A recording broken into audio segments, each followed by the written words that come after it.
Hello, നിങ്ങൾ ആ plate ശ്രദ്ധിച്ചായിരുന്നോ? ഞാൻ എന്നും ഉച്ചയൂണിനെടുക്കുന്ന പ്ലേറ്റ്. ആ പ്ലേറ്റിന് രസകരമായിട്ടുള്ളൊരു കഥയുണ്ട്. അത് നമ്മുടെ ചക്കൂട്ടൻ്റെ ഫേവറേറ്റ് പ്ലേറ്റാണേ. ആ പ്ലേറ്റിനകത്ത് ചോറ് വിളമ്പി കഴിഞ്ഞാൽ ചക്കൂട്ടൻ മിക്ക കറികളും കൂട്ടി കഴിക്കേ, അല്ലെ പകുതി കറി അതിൽ വെച്ചിട്ട് പോവേ. പ്ലേറ്റിൻ്റെ കഥ പറയാവേ. ചക്കൂട്ടനെ ഞങ്ങൾ ഈ വർഷമാണ് കേരള സിലബസിലോട്ട് മാറ്റിയെന്ന് ഞങ്ങൾ പറഞ്ഞില്ലായിരുന്നോ?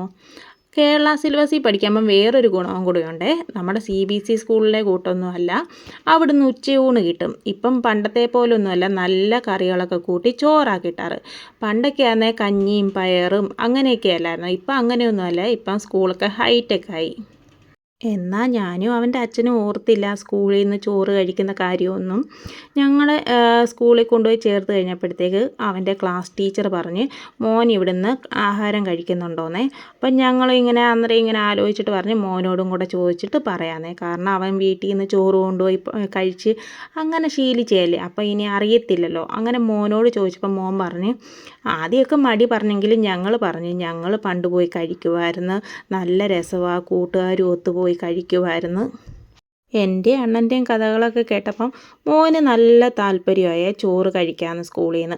അങ്ങനെ ഈ വട്ടം ഞങ്ങളൊരു പ്ലേറ്റൊക്കെ മേടിച്ച് കടയിൽ ചെന്ന് കുറേ പ്ലേറ്റുകളുണ്ടായിരുന്നേ. അപ്പോൾ അവൻ്റെ അച്ഛൻ പറഞ്ഞ് ചൂട് ഒക്കെ പിടിച്ച് കുഞ്ഞ് നിൽക്കണ്ടേ, അവനങ്ങനെ എക്സ്പീരിയൻസ് ഒന്നും ഇല്ലല്ലോ, നമ്മൾ വീട്ടിൽ നിന്ന് കൊടുത്തിട്ട് അങ്ങനെയുള്ള ശീലമൊക്കെ ആയില്ലേ, അപ്പം നമുക്ക് എത്രയായാലും നമ്മുടെ മക്കളോടൊരു പ്രത്യേക ഒരു ഇത് കാണുമല്ലോ. അപ്പോൾ അവൻ്റെ അച്ഛൻ പറഞ്ഞ് ഇച്ചിരി നല്ല കട്ടിയൊക്കെ ഉള്ള പ്ലേറ്റ് മേടിയിട്ട് അങ്ങനെയൊക്കെ പറഞ്ഞ് ഞങ്ങളൊരു നല്ലൊരു പ്ലേറ്റ് മേടിച്ചേ.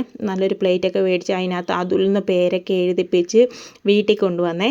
ഫസ്റ്റിലത്തെ ഡേ ചോറ് കൊണ്ടുപോയിരുന്നു, സെക്കൻഡ് ഡേ ആണെന്ന് തോന്നുന്നു ഞങ്ങളിങ്ങനെ പ്ലേറ്റൊക്കെ കൊടുത്തു വിട്ടേ. അങ്ങനെ പ്ലേറ്റൊക്കെ കൊണ്ടുപോകുന്ന കണ്ടപ്പോഴത്തേക്ക് ഞങ്ങൾക്ക് ഭയങ്കര സന്തോഷമായേ. നമ്മുടെ മക്കൾ പുതിയ പുതിയ ഓരോ കാര്യങ്ങളൊക്കെ ചെയ്യുന്ന കാണുമ്പോൾ നമുക്കൊരു പ്രത്യേക സന്തോഷമല്ലേ.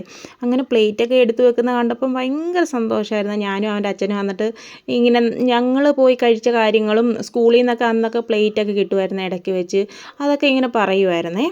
അങ്ങനെ മോൻ ഫസ്റ്റ് ഡേ പോയപ്പം മോന് ഞങ്ങൾ ഭയങ്കര പ്രതീക്ഷയോടെ ഇരുന്നേ. അവൻ വരുമ്പം നല്ലതായിരുന്നു അമ്മേ അങ്ങനെ ഇങ്ങനെയാന്ന് പറയുന്നുണ്ട്, ഒത്തിരി പ്രതീക്ഷയോടെ ഇരുന്നേ. പക്ഷേ അവൻ വന്നപ്പം ഭയങ്കര വിഷമിച്ചാണ് വന്നത്. കാരണം എന്നാ, നമ്മൾ ആദ്യമായി സ്കൂളിൽ പോകുമ്പോൾ പെട്ടെന്നൊന്നും ഫ്രണ്ട്സിനെ കിട്ടാറില്ലല്ലോ.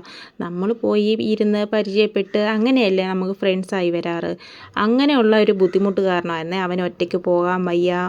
അവിടെ നിന്ന് വാങ്ങണം, പിന്നെ അവിടുന്ന് വാങ്ങിയിട്ട് വന്ന് ഇരുന്ന് കഴിക്കണം, പിന്നെ അവിടുന്ന് എണീച്ച് കഴുകാൻ ദൂരെ പോകണം, അങ്ങനെയൊക്കെ ഓരോ കാര്യങ്ങൾ പറഞ്ഞ്. അപ്പം ഞങ്ങൾ പിന്നെ ആ ഫോമൊന്നും ഫില്ല് ചെയ്തില്ല. ടീച്ചറിനോട് പറഞ്ഞ് ചോറ് വേണ്ട ടീച്ചറെ. ഇപ്പം നമ്മുടെ ചക്കൂട്ടന് ഒത്തിരി ഫ്രണ്ട്സാണെന്നേ. ക്ലാസ്സിൽ ഉള്ള എല്ലാ സ്റ്റുഡൻറ്റും അവൻ്റെ ഫ്രണ്ട്സാണേ. ഇപ്പം അവൻ്റെ ഏറ്റവും വലിയ വിഷമം അന്ന് ഫോം ഫില്ല് ചെയ്ത് കൊടുത്തില്ലെന്നുള്ളതാണേ. എല്ലാവരും ചോറ് മേടിക്കാൻ പോകുമ്പം മോൻ മാത്രം ക്ലാസ്സിൽ ഇരിക്കുന്നെന്നാണ് വിഷമം.